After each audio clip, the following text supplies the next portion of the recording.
Mungu wa mbingu na nchi akubariki hapo ulipo unapolipokea neno la Mungu. Mungu yuko mahali pote saa zote, anaweza yote. Hata wewe hapo ulipo, kama ni nyumbani mwako, kwenye gari lako ukiendesha, ofisini, mahali popote ulipo, tegemea Mungu aseme na maisha yako na akuguse siku hii ya leo. Amina. Watu wa Mungu, nina ujumbe leo ambao nimeuita Pentekoste ya mataifa. Pentekoste ya mataifa. Wakati wa kanisa la mwanzo, watu wa ulimwengu waligawanywa kijumla jumla katika makundi makubwa mawili.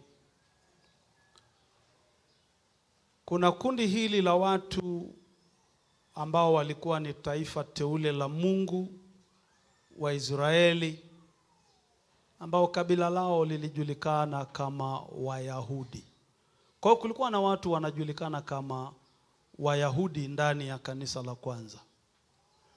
Lakini pia kulikuwa na watu wanaoitwa mataifa. Mataifa walikuwa ni kila mtu yeyote mwingine ambaye si Myahudi aliitwa mataifa. Sasa watu hawa Wayahudi walikuwa na kitu tunaita an exclusive world view, mtazamo wa maisha ambao walijiweka mahali pa upekee sana. Na moja ya eneo hilo la upekee kwa mtazamo wao ndio ambalo lahusiana na hiki ninachokwenda kukushirikisha leo. Waliamini kwamba wokovu ulikuwa ni kwa ajili ya Wayahudi tu, sio kwa ajili ya watu wengine. Na hivyo Roho Mtakatifu alikuwa ni kwa ajili ya Wayahudi tu. Mataifa, kulingana na imani yao wakati ule, asingeweza kupokea Roho Mtakatifu. Sasa mimi leo nina shauku na matamanio makubwa ya moyo wangu. Sisi ni wa Pentekoste. Ninatamani leo Mungu atuvuruge kidogo mahali hapa Pentekoste. Na nimemlilia Mungu wakati naandaa ujumbe huu kwamba leo kama kuna mtu hajawahi ameamini lakini hajawahi kubatizwa na Roho Mtakatifu, leo apokee ubatizo wa Roho Mtakatifu. Kama kuna mtu hajawahi kunena kwa lugha mpya, Mungu amjalie neema leo anene kwa lugha mpya. Kama kuna mtu amewahi kujazwa lakini kuna namna fulani ya ukavu, ninaomba katika jina la Yesu Mungu akuhuishe upya leo. Na ninaamini itakwenda kuwa hivyo. Tulimuona akifanya ibada ya kwanza na ninajua atafanya na ibada hii ya pili. Bwana Yesu asifiwe. Kwa sababu sisi ni watoto wa Mungu, ni wa Pentekoste, na tuna haki kabisa ya kupokea hiki kipawa cha Mungu ambacho ni ahadi kwa ajili yetu. Sasa kabla sijasoma andiko ambalo somo langu limejikita juu yake, nataka kwanza ni kuonyeshe kwamba Roho Mtakatifu ni ahadi ya Mungu wako kwa ajili yako. Na Mungu akiahidi anatenda. Kwa hiyo ukae mkao wa kupokea ahadi ya Baba kwa ajili yako siku ya leo. Yoeli sura ya 2 mstari wa 28 na wa 29 tafadhali. Hata itakuwa baada ya hayo ya kwamba nitamimina roho yangu juu ya wote wenye mwili, na wana wenu wa kiume na wa kike watatabiri, wazee wenu wataota ndoto, na vijana wenu wataona maono. Tena juu ya watumishi wenu wanaume kwa wanawake katika siku zile nitamimina roho yangu. Hiyo ni ahadi ya Mungu tokea Agano la Kale kabisa, kwamba anakwenda kumwaga Roho wake Mtakatifu juu ya wote wenye mwili. Na sisi ni wenye mwili. Kwa hiyo tunastahili kupokea ahadi hiyo. Ahadi hiyo ni kwa ajili yetu. Amena.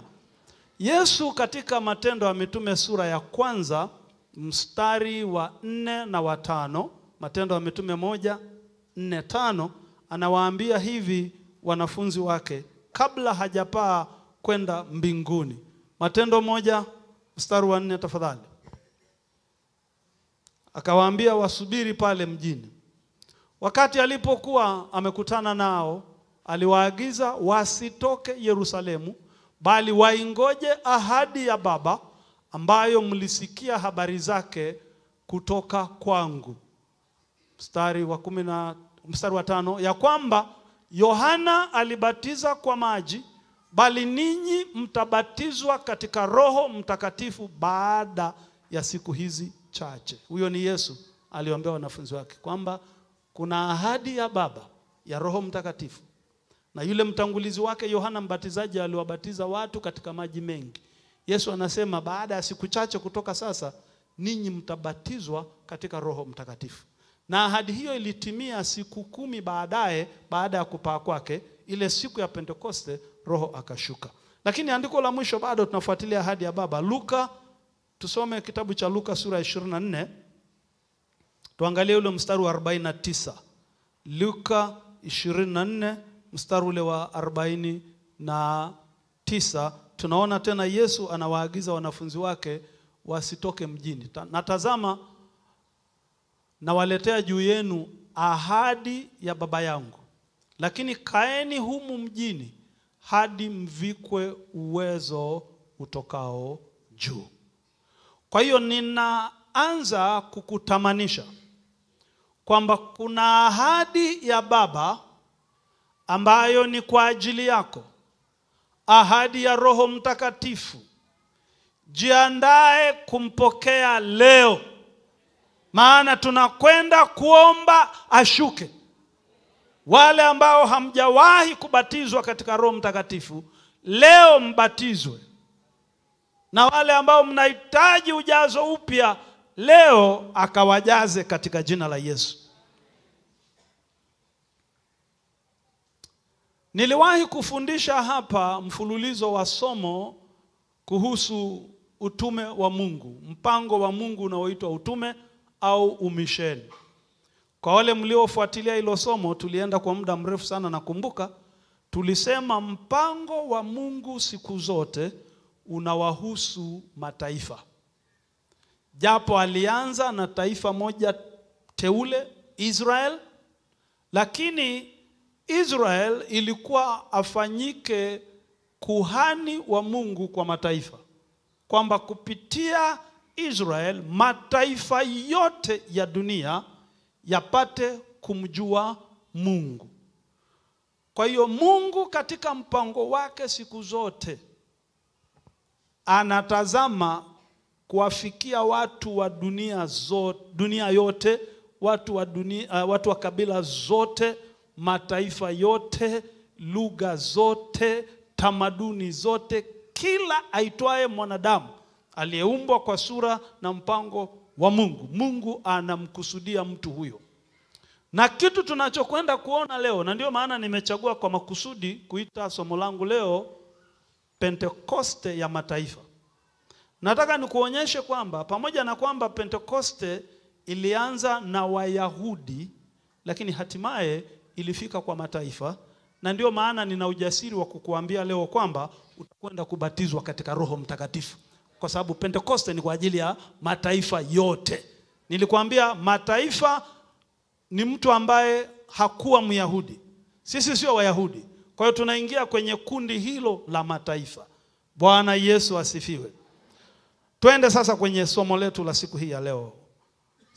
Somo langu limejikita katika kutoka kifungu cha maandiko kilichoko katika Matendo ya Mitume sura ya 10 mstari wa 44 hata 48. Matendo ya Mitume 10:44 mpaka 48. Maandiko yanasema, Petro alipokuwa akisema maneno hayo, Roho Mtakatifu akawashukia wote waliolisikia lile neno. Na wale waliotahiriwa walioamini wakashangaa watu wote waliokuja pamoja na Petro, kwa sababu mataifa nao wamemwagiwa kipawa cha Roho Mtakatifu. Kwa maana waliwasikia wakisema kwa lugha na kumwadhimisha Mungu. Ndipo Petro akajibu, ni nani awezaye kuzuia maji hawa wasibatizwe, watu waliopokea Roho Mtakatifu vile vile kama sisi? Akaamuru wabatizwe kwa jina lake Yesu Kristo. Ndipo wakamsihi azidi kukaa siku kadha wa kadha. Bwana alibariki neno lake. Wayahudi hawakukubali ukweli kwamba mataifa nao wanaweza wakaokoka, wakajazwa Roho Mtakatifu na wakafanyika sehemu ya taifa la Mungu, sehemu ya watu wa Mungu, sehemu ya kanisa. Hawakuamini hilo. Lakini katika somo ambalo Mungu amenipa kukuletea leo, tutaona jinsi ambavyo Mungu wetu hana upendeleo. Yeye anawakubali watu wote, na upendo wake huwa unakwenda kupita mipaka tunayojiwekea sisi. Sisi tunaweza tukajiwekea mipaka ya makabila, mipaka ya kimataifa, mipaka ya kielimu, mipaka ya kiuchumi, mipaka ya kifamilia, natoka familia hii, wewe unatoka ile, na kadhalika na kadhalika. Hii mipaka tunaweza tukawa nayo, na ikatuzuia tusichangamane, ikatuzuia tusisaidiane, ikatufanya hata wakati mwingine tusitake mtu mwingine apate kile ambacho sisi tunayo, kwa sababu hiyo mipaka yetu tunayojiwekea inatuaminisha kwamba kuna wastahili na kuna wasiostahili. Hiyo ni kwetu sisi wanadamu. Kwa Mungu wetu hakuna mipaka katika kuachilia neema yake kwa watu wake. Na sisi tuliookoka, tuliompata Yesu Kristo, tunatakiwa kuanza kuchukua huo mtazamo wa kimungu. Tusiwe na ubaguzi kwa sababu yoyote ile. Usimbague mtu kwa sababu yeye ni mnyonge, wewe una nguvu. Usimbague mtu kwa sababu wewe umesoma, yeye hajasoma. Usimbague mtu kwa hali yoyote ile. Na hicho ndicho kitu ambacho tunakwenda kuona hapa kikitokea. Naomba kwanza nikupe kitu kinaitwa context, muktadha wa hiki kifungu tulichosoma, ili tuweze kupata taswira sahihi ya yanayoendelea. Nimeshakuambia kwa mtazamo wa Wayahudi, kuna Wayahudi na kuna mataifa. Na huo ni mpaka. Wayahudi kuna vitu wanaamini ni haki yao kutoka kwa Mungu, lakini si haki ya mataifa. Ni haki wapendelewe na neema ya Mungu, waokoke, wampokee Roho Mtakatifu, wanene kwa lugha, wamwadhimishe Mungu, wamwabudu Mungu, lakini wanaamini hiyo sio haki ya mataifa. Na kitu ambacho tunaona hapa ni Mungu anakwenda kuvunja kiambaza hicho. Kwa hiyo Mungu katika story hii, simulizi hii, ambayo lengo lake ni kuvunja huo utofauti, ameamua kutumia main characters wawili kutoka makundi haya yote mawili. Kuna mtu mmoja anaitwa Kornelio na kuna mtu mwingine anaitwa Simon Peter. Mmoja mataifa, mwingine Myahudi. Tuanze kumwangalia Kornelio, mataifa. Kornelio mataifa alikuwa akiishi kwenye mji wa Kaisaria, na alikuwa ni mataifa. Alikuwa ni afisa wa jeshi la Kirumi, ni mtu aliyejiweza, tajiri, mwenye cheo chake kikubwa, lakini ni mataifa. Maandiko yanatueleza kwa habari ya Kornelio kwamba yeye na nyumba yake walikuwa ni wataua wacha Mungu. Maandiko yanasema huyu mtu alimuomba Mungu kila wakati, mara kwa mara, na alitoa sadaka ya kuwasaidia maskini sana, mpaka ikafika mahali Mungu anamtuma mjumbe wake malaika kuja kwa Kornelio kumwambia kwamba maombi yako na sadaka zako kwa maskini zimefika mbele zangu kwa ajili ya ukumbusho. Maana yake Kornelio mataifa, pamoja na kwamba hakujua njia sahihi sana ya kumwabudu Mungu wa Israeli, lakini alikuwa anamwabudu kwa kadiri ya uelewa wake. Mpaka na maombi yake yamekubalika mbele za Mungu. Sadaka zake zimekubalika mbele za Mungu. Mpaka Mungu anamtuma malaika wake to affirm Cornelius, kumthibitisha kwamba una kibali changu kwa sababu ya utauwa wako na uchaji wako kwangu mimi Mungu wako.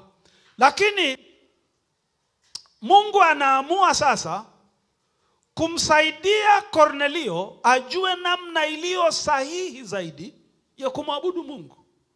Huyu malaika wa Mungu anamwambia Kornelio, tuma watu waende kwenye mji wa Yafa kule Israeli pembezoni mwa bahari. Nendeni kwenye nyumba ya mtu mmoja aitwaye Simoni Mwambangozi. Humo mtamkuta mtu aitwaye Simoni Petro. Mlete huyo Simoni Petro aje huku nyumbani kwa mataifa Kornelio, atakujuza ya kupasayo kufanya.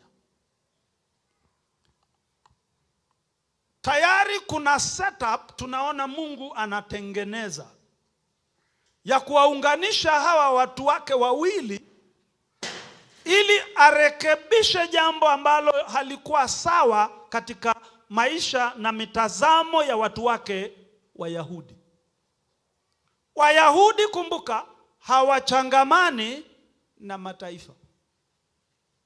Lakini mataifa, mcha Mungu anatumwa na Mungu akamwite muamini Myahudi aje nyumbani kwake mataifa ili kunyoosha vizuri namna ya ibada ya huyu mataifa kwa Mungu wake.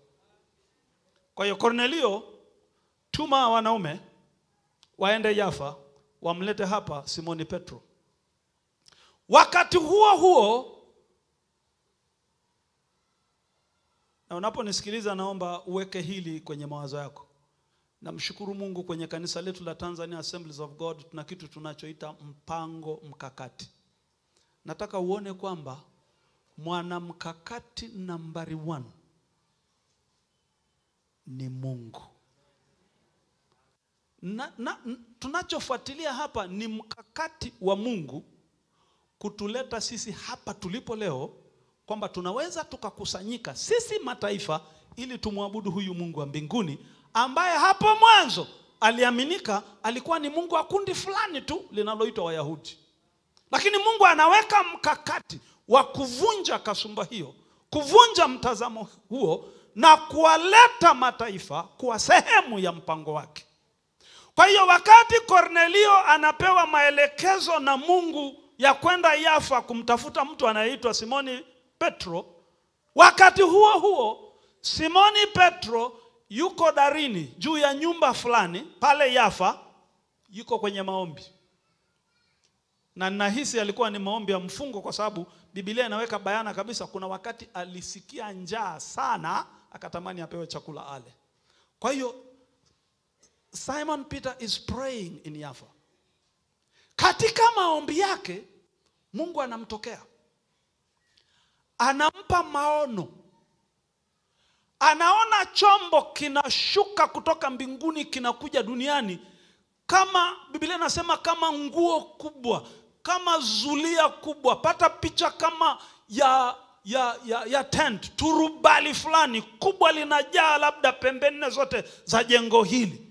Linashushwa, limeshikiliwa na mkono sijui ni wa Mungu malaika kwenye pembe 4. Linashushwa zulia hili kubwa kutoka mbinguni. Ndani yake kuna wanyama wa kila namna, wa kutembea kwa miguu 4 na wa kutambaa, wale ambao kwenye utamaduni wa Kiyahudi walikuwa wanaitwa najisi.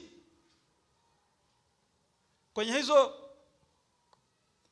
ritual rites zao, tamaduni zao zile za kutunza usafi wa kiroho na utakatifu, kuna wanyama Wayahudi walikuwa hawali. Sasa hili zulia linaloshuka kutoka mbinguni limebeba wanyama hao ambao hawaliwi na Wayahudi. Halafu Mungu anamwambia huyu Myahudi Petro, Myahudi wewe, Simoni Petro, inuka, chinja, ule kutoka kwenye wanyama hawa walioko ndani ya chombo hiki kinachoshuka kutoka mbinguni, ambao ni najisi. Petro hakumumunya maneno, akasema la hasha Bwana, no way. Kitu najisi hakijawahi kupita kwenye kinywa changu, sijawahi kula najisi. Ile sauti kutoka mbinguni ambayo ni sauti ya Mungu Baba ikamkemea Petro, inamwambia wewe Petro, kitu ambacho Mungu amekitakasa wewe usikiite najisi. Ile vision ikayeyuka. Saa hiyo hiyo wale wanaume wawili waliotumwa kutoka kwa huyu mataifa Kornelio wanagonga pale kwenye nyumba ya Simoni Mwambangozi Yafa. Petro yuko juu, ndio anamalizana na Mungu. Anapelekewa ujumbe, kuna wanaume wawili hapa wanakutafuta kutoka Kaisaria. Petro anashuka, hawa wanaume wanamueleza hayo yote aliyomtokea Kornelio na agizo la bwana wao kuja kumuita aende nao kule Kaisaria. Sasa kwa sababu Mungu amesha deal na Petro, nishakuambia this was a divine setup. Ulikuwa ni mpango wa Mungu wa kuwaweka sawa watu hawa wawili ili mpango wake ukamilike kimkakati. Petro akakubali kwenda na hawa watu. Lakini haendi peke yake. Sikiliza hii, maana ni muhimu sana na itakusaidia kuelewa somo langu leo. Wayahudi wengine 6 kutoka pale Yafa wanaamua kuambatana na Petro. Vijana wangu, hebu mniwekea hapo mstari wa 23 wa sura hiyo ya 10. Tuwaone hao kwamba Petro hajaenda peke yake. Nataka nisikupigie story, ni kuonyeshe maandiko. Amina. Anasema akawakaribia wawe wageni wake hata siku ya pili. Petro akaondoka akatoka pamoja nao na baadhi ya ndugu waliokaa Yafa wakafuatana naye. Ndugu hawa 6 nao wakaenda pamoja nami, tukaingia katika nyumba ya mtu yule. Sasa sikiliza hapo sikiliza kidogo. Ndani ya kanisa tuna matatizo makubwa. Tuna kitu kinaitwaga unfortunately church politics. Badala ya kuachia wanasiasa siasa, na sisi tuna siasa ndani ya kanisa. Hivi ulijua hiyo? Ndani ya kanisa hatuna injili tu, tuna na nini inaitwa church politics, lakini bado ni politics. Mimi nilidhani politics ni kwa ajili ya kina waheshimiwa. Sasa hapa ni church politics ndio zinamweka Petro kikaangoni, kwa sababu mashtaka yamepelekwa Yerusalemu. Kumbuka Wayahudi na mataifa hawachangamani. Mashtaka yamepelekwa Yerusalemu kwamba Petro ameonekana Kaisaria kwenye nyumba ya mataifa, anakula nao na anakaa huko. Petro akaitwa Yerusalemu akajieleza. Sasa hapo ndio anajieleza kwamba kilichotokea. Lakini somo langu leo haliko kwenye defense ya Petro. Tuachane, labda hiyo tutaifanya siku nyingine, na mambo ya siasa za kanisa tuyaache. Amina. Hata sisi huwa tunapambana nazo, lakini ukishamjua Mungu wako na kusudi alilokuitia, unagangamala tu ili mambo ya huduma yaende, siasa za kanisa zikae pembeni. Amina. Lakini zipo. Kwa hiyo wanaume 6 wameambatana na Petro ambao ni Wayahudi kutoka pale Yafa, wanaenda nyumbani kwa Kornelio. Petro anafika nyumbani kwa Kornelio pamoja na hawa Wayahudi wenzake wengine 6. Kwa hiyo tuna Wayahudi 7. Leo tangu kuumbwa kwa mbingu, Wayahudi 7 wanaingia kwenye nyumba ya mataifa chini ya mpango wa Mungu. Walipofika wakapokelewa. Mshangao wa kwanza, Petro akakuta mkutano mkubwa, umati mkubwa wa watu. Biblia inaweka wazi kabisa kwamba Kornelio aliwakusanya wote wa nyumbani mwake, ndugu wote na marafiki zake wote aliwakusanya.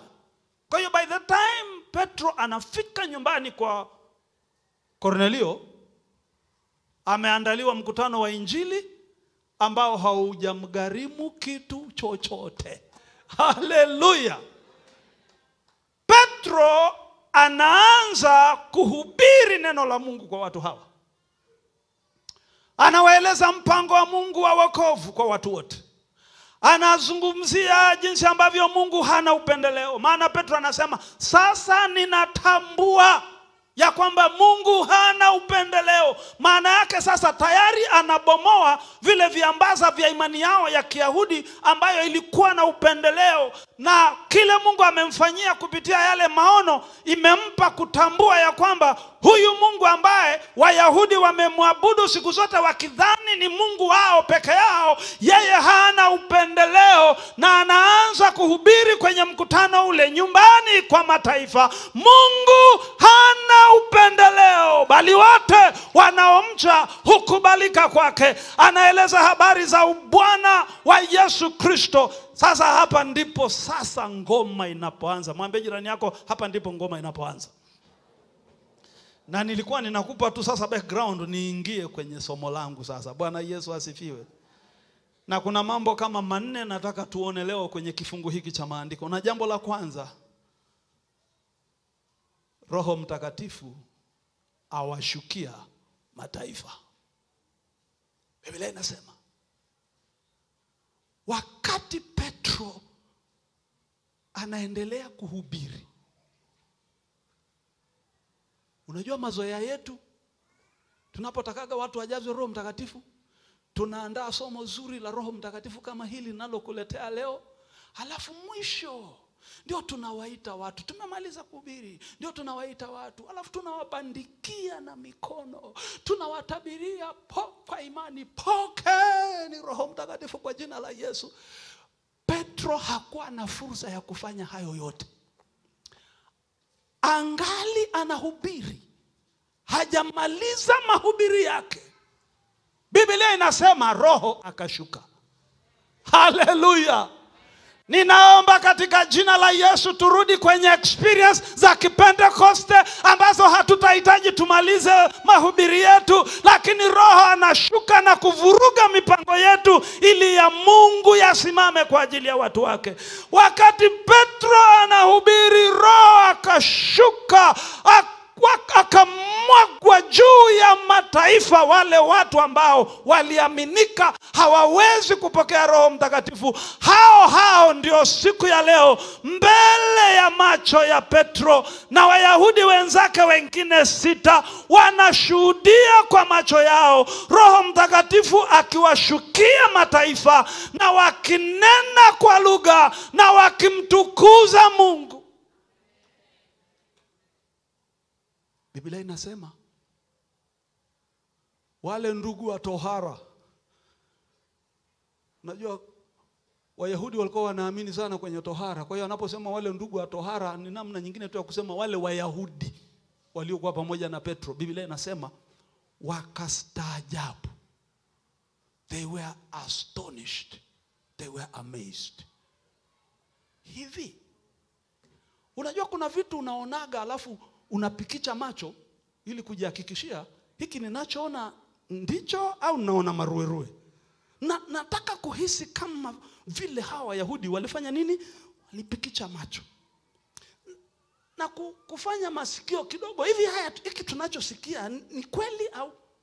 Wayahudi I mean mataifa wamebatizwa katika Roho Mtakatifu, wananena kwa lugha kama tunavyonena sisi, wanamwadhimisha Mungu, wanamtukuza Mungu katika hiyo hali ya kuwa rohoni kama ilivyotokea sisi. Najua ngoja nikuambie,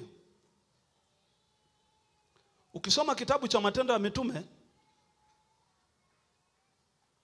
kuna Pentekoste 3 zinazohusu makundi ya watu.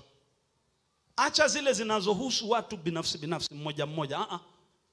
Zile experiences za kujazwa Roho Mtakatifu na kunena kwa lugha, ukifuatilia vizuri kwenye kitabu cha Acts, there are 3 Pentecosts where the Holy Spirit is poured out on a group of people. Hilo neno group ni muhimu sana.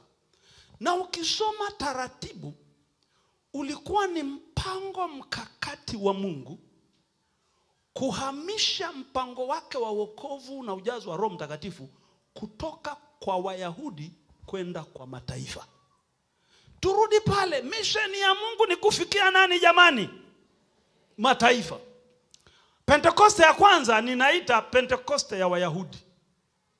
Hiyo Pentekoste tunaiona pale kitabu cha Matendo ya Mitume sura ya 2 mstari wa 1 mpaka wa 13. Kwenye Pentekoste ya Wayahudi kinachotokea ni nini? Roho Mtakatifu anamwagwa kutoka mbinguni. Anawashukia walioamini ambao walikuwa ni Wayahudi. Kwa hiyo Roho anashuka, kitu cha kwanza. Kitu cha pili, hawa walioshukiwa na Roho wanapewa kunena kwa lugha mpya. Mstari wa 4 pale Matendo ya Mitume sura ya 2. Wananena kwa lugha. Kitu cha tatu, baada ya kushukiwa na Roho na kunena kwa lugha, wanamtukuza Mungu.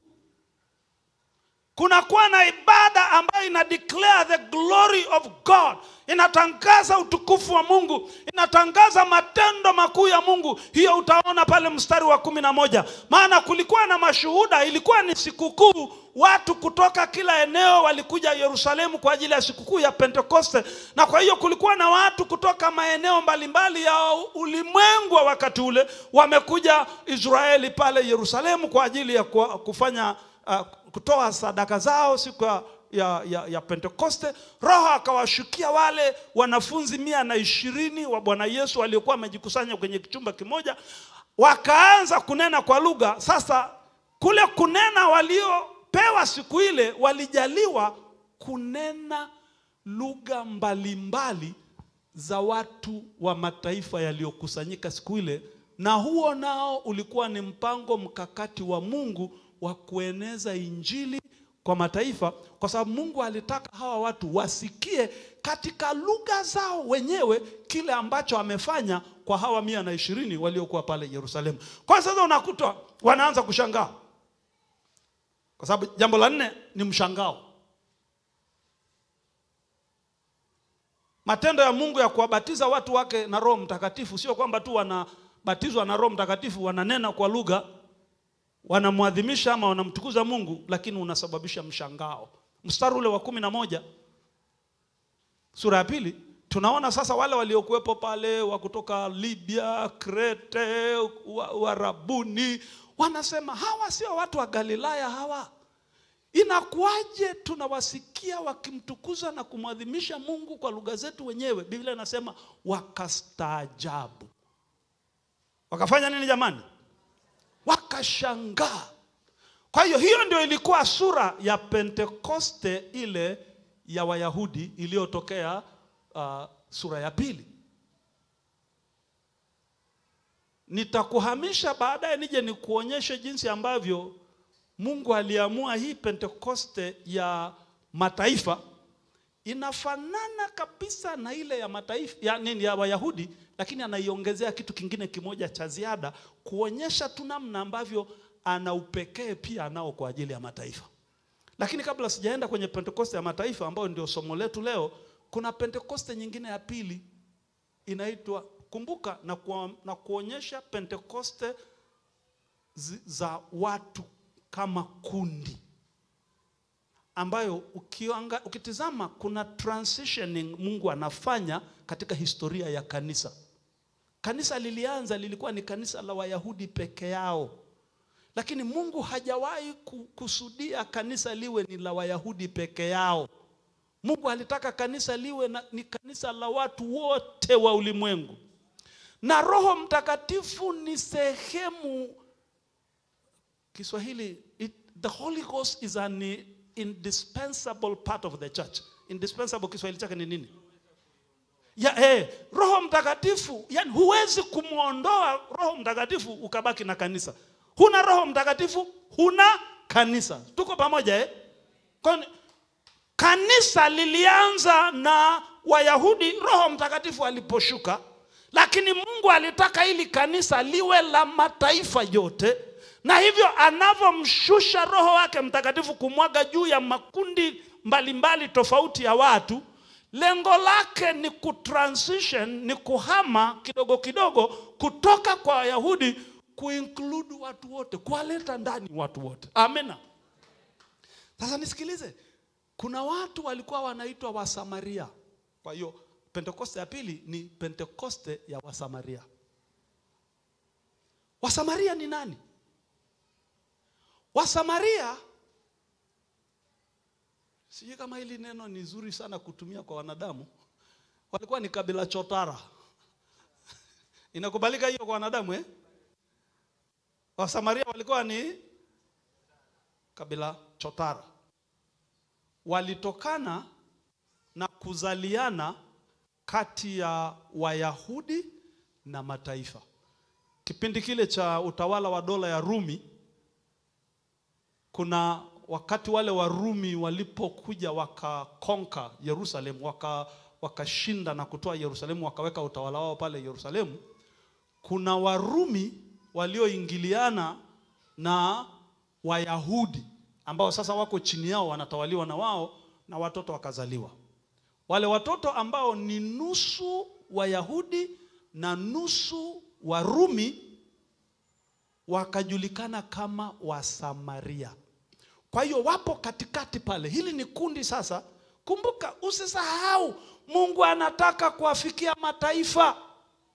Lakini sasa hapa katikati kuna kundi ambalo lina muunganiko kidogo na Wayahudi, lina muunganiko kidogo na mataifa. Kwa hiyo Pentekoste ya pili inayofuata, Roho kumwagika juu ya kundi la watu wanaoitwa Wasamaria. Ni hilo la Samaria, Matendo ya Mitume sura ya 8 mstari wa 15 mpaka wa 17, tunaona pale Pentekoste ya Samaria. Roho Mtakatifu anawashukia Wasamaria. Wasamaria walihubiriwa Injili, ni wakati ule wa kutawanyika kwa kanisa, wamemwamini Yesu, wamebatizwa maji mengi, lakini walikuwa hawajawahi kubatizwa katika Roho Mtakatifu.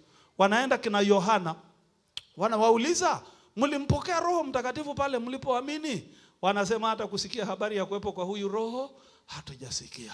Wakawabandikia mikono, wakawaombea juu ya Wasamaria, nusu Wayahudi, nusu mataifa, wakamwagikiwa Roho Mtakatifu. Na Wasamaria walikuwa na kazi kweli kweli, kwa sababu hawakubaliki kwa Wayahudi, lakini vile vile pia hawajakubalika kwa nani?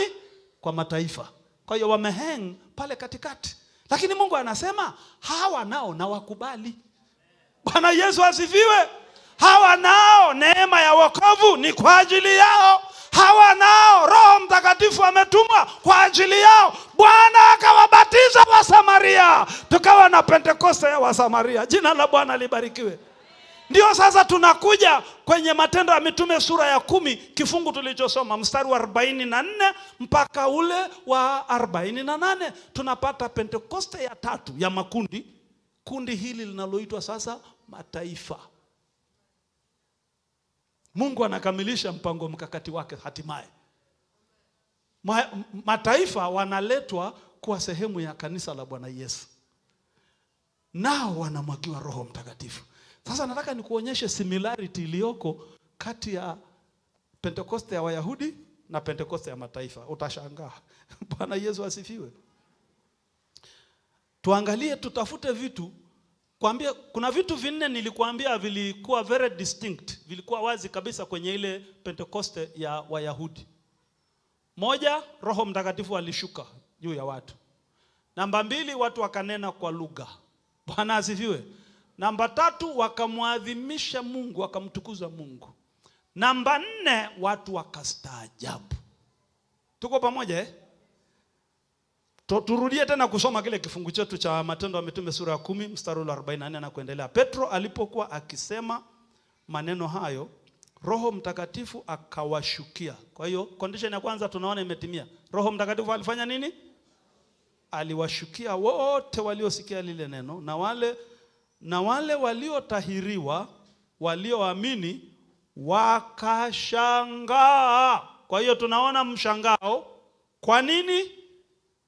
Kwa sababu watu wote, kwa sababu pale mbele, kwa sababu mataifa nao wamemwagiwa kipawa cha Roho Mtakatifu, kwa maana waliwasikia wakisema kwa lugha. Hiyo condition imekuwa met.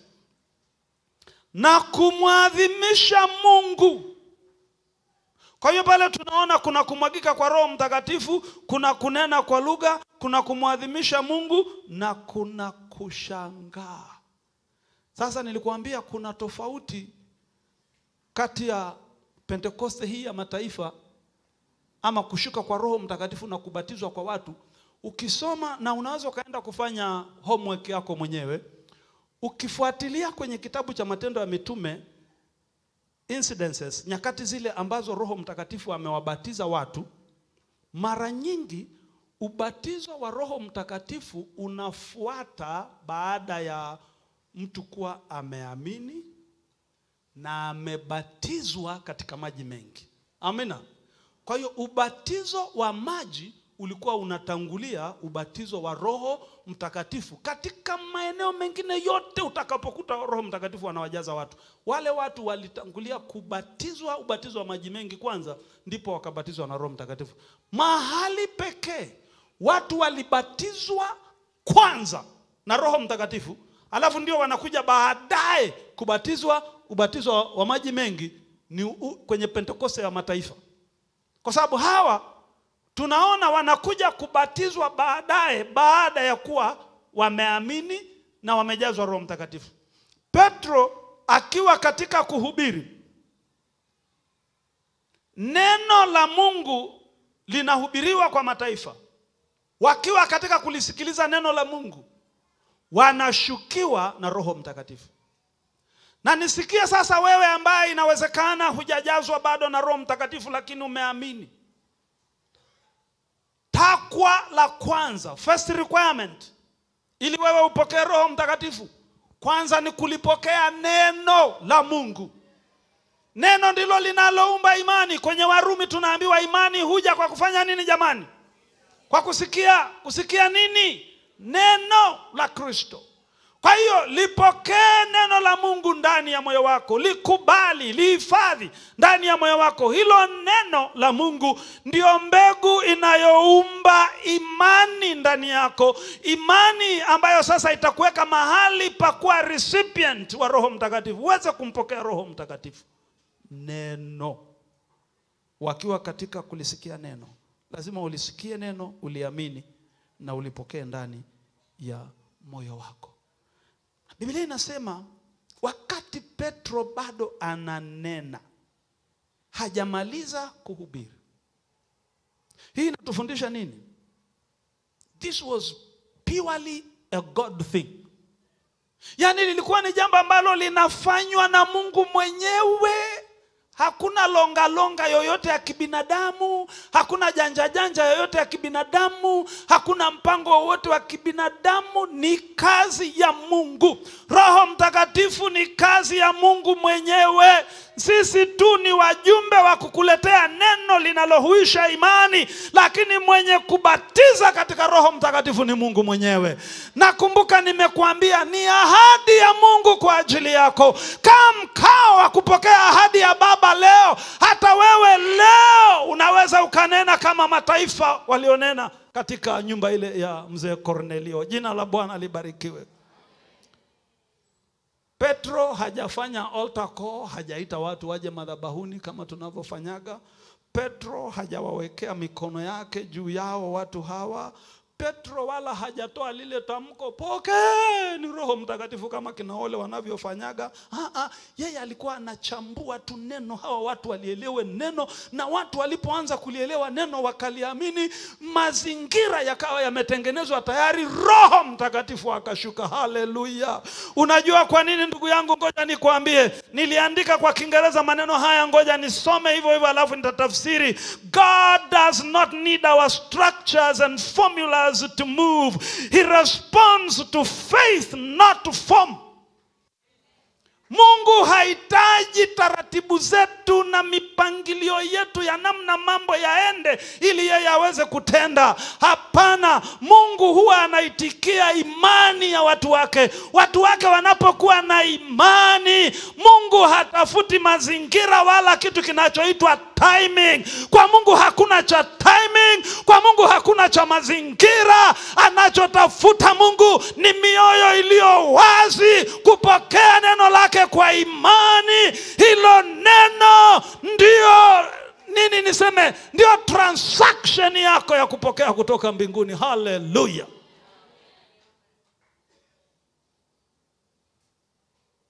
Kwenye maisha haya leo, ili uende dukani upate suti yako, shati lako, mkoba wako unachotaka kununua, fedha ndio kifaa cha mabadilishano, cha mauziano na manunuziano. Kama hicho ni Kiswahili, mauziano na manunuziano. Pesa kwenye ufalme wa Mungu ni kitu kinachoitwa faith, imani. Na imani hiyo inaumbwa na neno la Mungu. Pokea neno la Mungu, uwe na imani. Kwa hiyo tumesema kitu cha kwanza unachohitaji ili Roho Mtakatifu akushukie ni neno la Mungu. Lakini jambo la pili unalohitaji, tunaona pale kwenye 11:17, Matendo ya Mitume sura 11 mstari wa 17, ni kumwamini Bwana Yesu Kristo. Anasema basi ikiwa Mwenyezi Mungu amewapa wao karama ile ile aliyotupa sisi tuliomwamini Bwana Yesu Kristo, mimi ni nani niweze kumpinga Mungu? Huyo ni Petro anawaambia Wayahudi wenzake kule Yerusalemu baada ya kuwekwa kikaango kwamba kwa nini amepeleka injili kwa mataifa hata wakajazwa Roho Mtakatifu. Anasema hawa watu wamemwamini Mungu sawa sawa na sisi tulivyomwamini. Anarudia maneno hayo nadhani ule mstari wa 47 kwenye hiki kifungu chetu tulichonacho hawa. Wapi? Anasema nani awezaye kuzuia maji hawa wasibatizwe? Watu waliopokea Roho Mtakatifu vile vile kama sisi. Just like the way the Jews received the Holy Spirit, so did the Gentiles. Vile vile Wayahudi walivyompokea Roho Mtakatifu, na mataifa nao wakapewa Roho Mtakatifu kwa jinsi hiyo hiyo. Kwa hiyo ndugu yangu ambaye hujajazwa Roho Mtakatifu, sikia ujumbe wa injili, neno la Mungu, liamini, mwamini Bwana Yesu Kristo, wewe tayari ni candidate wa ubatizo wa Roho Mtakatifu. Jina la Bwana libarikiwe. Kwa hiyo Pentekoste ya tatu ambayo ndio tunashughulika nao ya mataifa, mambo yale yale yaliyokuwepo kwenye Pentekoste ya kwanza ya Wayahudi tunayaona kwenye Pentekoste ya mataifa. Tena na kuzidi. Wao wanabatizwa na Roho Mtakatifu hata kabla hawajabatizwa na maji mengi. Ndugu zangu, kuna watu sisi tunawakataa, lakini Mungu amewakubali. Angalia usije ukajikuta unapambana, unapingana na Mungu katika kile ambacho yeye amekipa kibali. Unajua, ngoja nikuongezee mambo mawili mengine ambayo wala hayako kwenye mpango wa ujumbe wangu, lakini uone tu jinsi upekee ambao Mungu amewapa mataifa katika mpango wake wa wokovu kwa ulimwengu. Ukisoma maandiko, kwenye mji unaoitwa Antiokia lilizaliwa kanisa la nguvu sana la mataifa.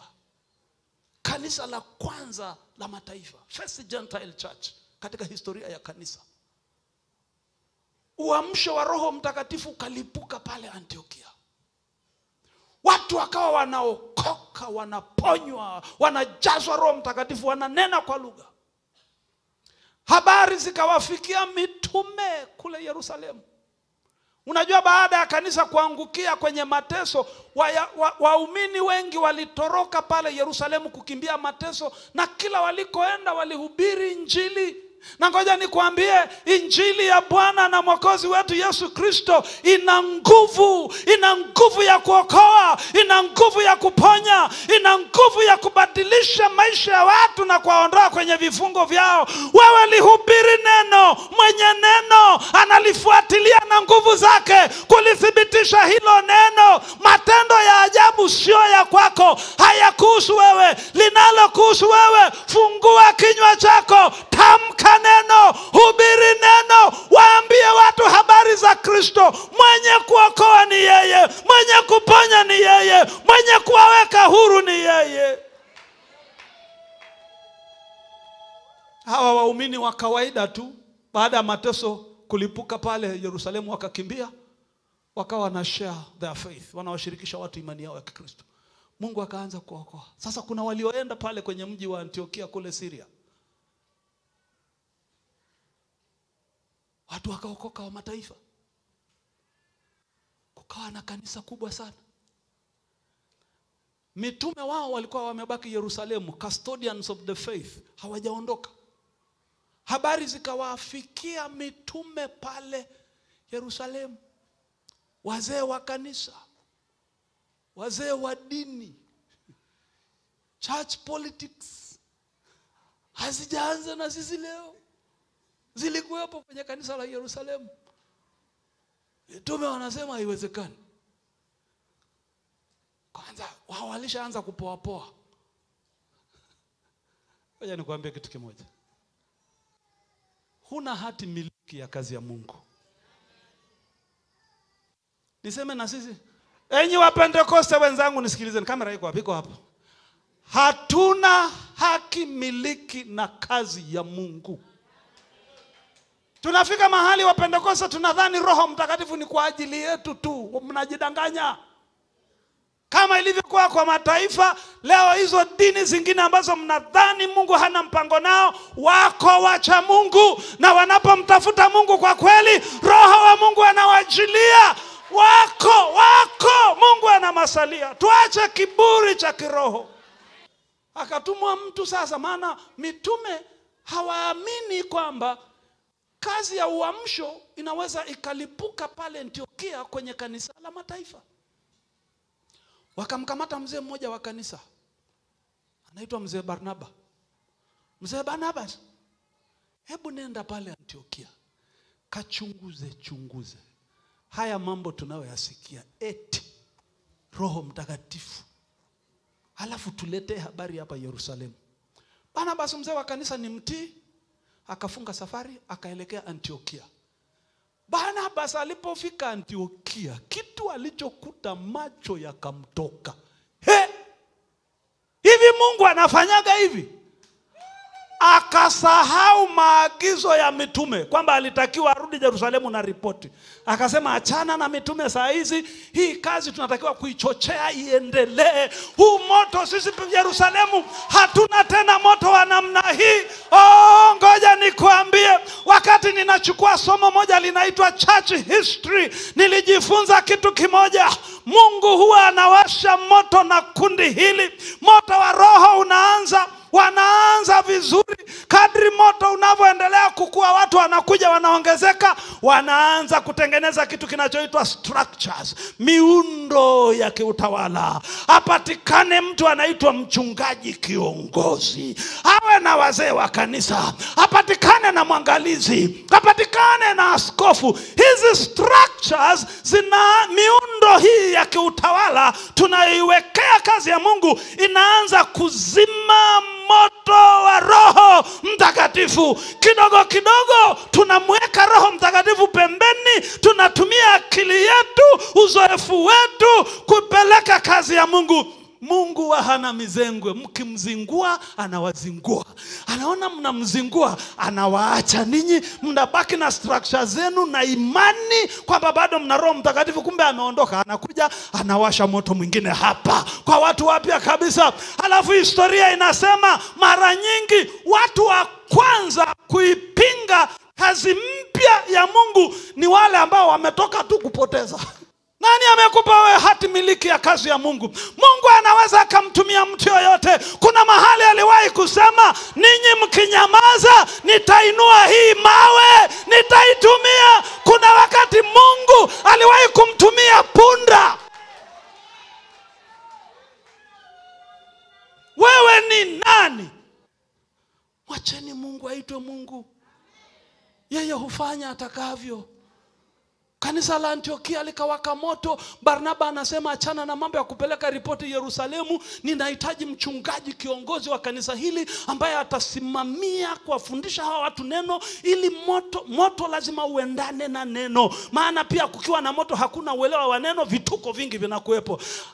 Barnabas anakumbuka kuna lijamaa moja lilitesa sana kanisa. Lakini huyu jamaa ni mwanatheolojia ameiva. Ameivishwa chini ya mwalimu mkuu wa teolojia anaitwa Gamalieli. Alikuwa anaitwa Sauli, mtaabishaji wa kanisa. Lakini kuna mahali alikutana na mwamba Yesu mwenye kanisa lake, akampiga kikumbo, akampa upofu kwanza. Yesu amemtengeneza sasa ni chombo ambacho kimewekwa mahususi na Mungu kwa ajili ya huduma kwa mataifa. Achana na kupeleka ripoti Yerusalemu, naenda kumtafuta Paulo. Anakimbia kule Tarso. Anamwambia ndugu yangu Paulo, kuna kazi mahali Bwana amewasha moto. Hebu twende tukasimamie ile kazi. Barnaba akamleta Paulo pale Antiokia.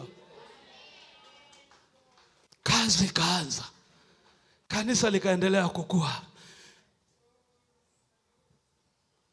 Kitu tulichonacho leo kwenye kanisa ambao ni urithi tumepokea pale Antiokia ni umisheni. Missions as we know it today started at a Gentile church in Antioch. Ilianza kwenye kanisa la mataifa wapi? Pale Antioch. Nafikiri ni pale sura ya 13.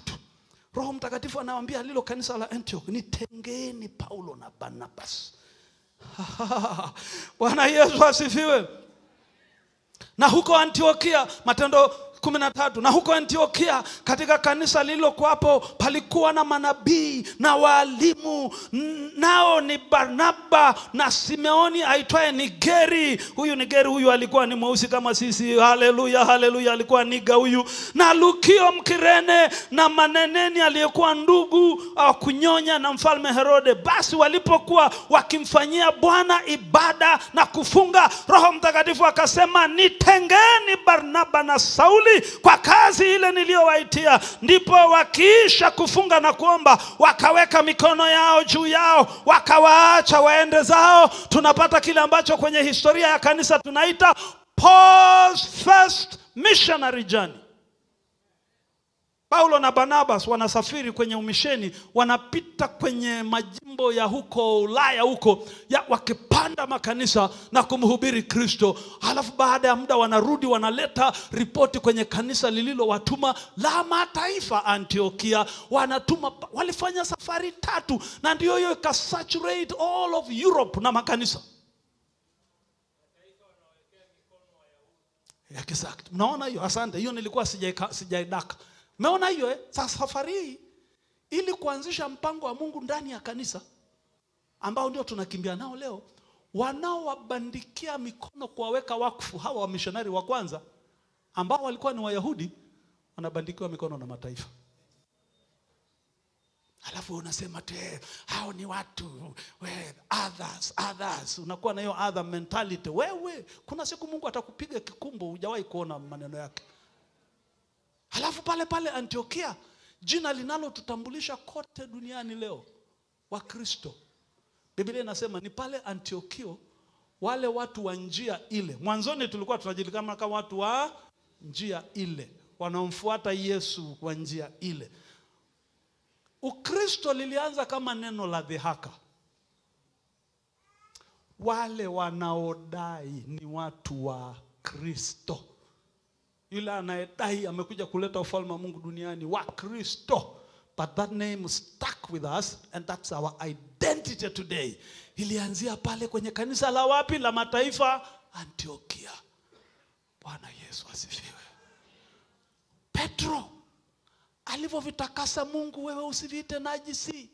Mwana ICC aliyekubalika na Mungu, wewe usidiriki kumkataa, usidiriki kumsema, usidiriki kumbeza, usidiriki kumsengenya. Mwache Mungu awatumie watu wake apendavyo.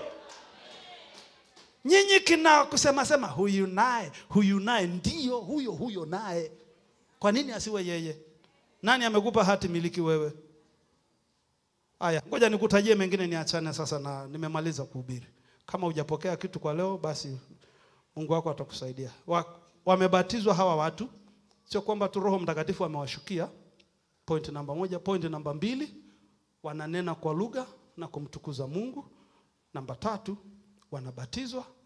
Na namba 4, mlango unafunguka sasa wa kuwafikia mataifa na injili ya Bwana wetu Yesu Kristo. Kule kunena kwa lugha na kumwadhimisha Mungu ilikuwa ni sign ya kuaminisha Petro na hawa Wayahudi wenzake waliokuwepo kwamba mataifa nao wamekubaliwa na Mungu katika mpango wake wa neema ya wokovu na karama ya Roho Mtakatifu. Ndio tunaona Petro sasa anakiri pale kwenye nyumba ya Kornelio, nani wa kuzuia maji yasiletwe hawa wabatizwa ambao wameamini vile kama sisi tulivyoamini. Ameitwa na wazee wa dini kule kujieleza kwa nini ameenda kwa mataifa. Anasema vile tulivyomwamini Kristo, tukaokoka, tukajazwa Roho Mtakatifu, na wao hivyo, no distinction. Hao ni wenzetu. Bwana Yesu asifiwe. Kama hawapo kinyume, wako pamoja nasi.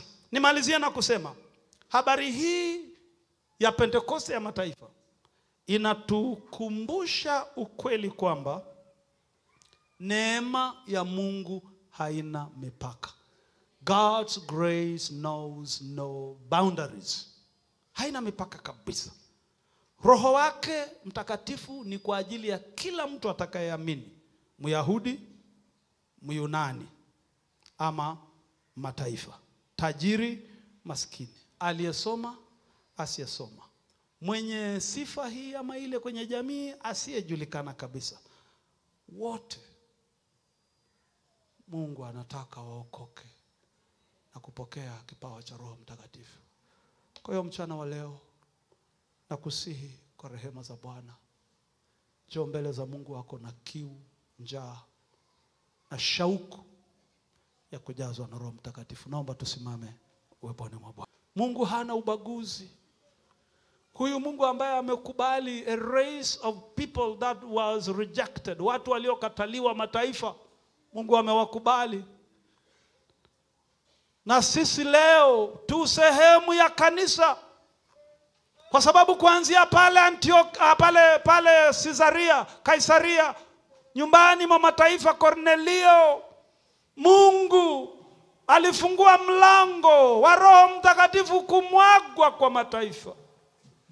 Huyo Roho hata leo anaweza kumwagwa juu yako.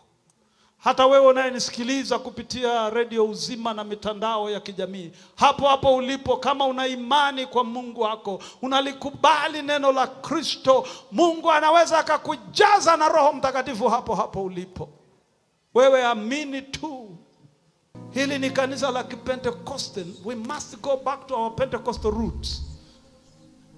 Pentekoste sifa mojawapo, amejaa Roho Mtakatifu, ananena kwa lugha. Hallelujah. Apange. Thank you Jesus. Thank you Holy Spirit. Kile kilichotokea kwenye nyumbani kwa Kornelio kitatokea hapa leo. Watu watajazwa Roho Mtakatifu. Hallelujah.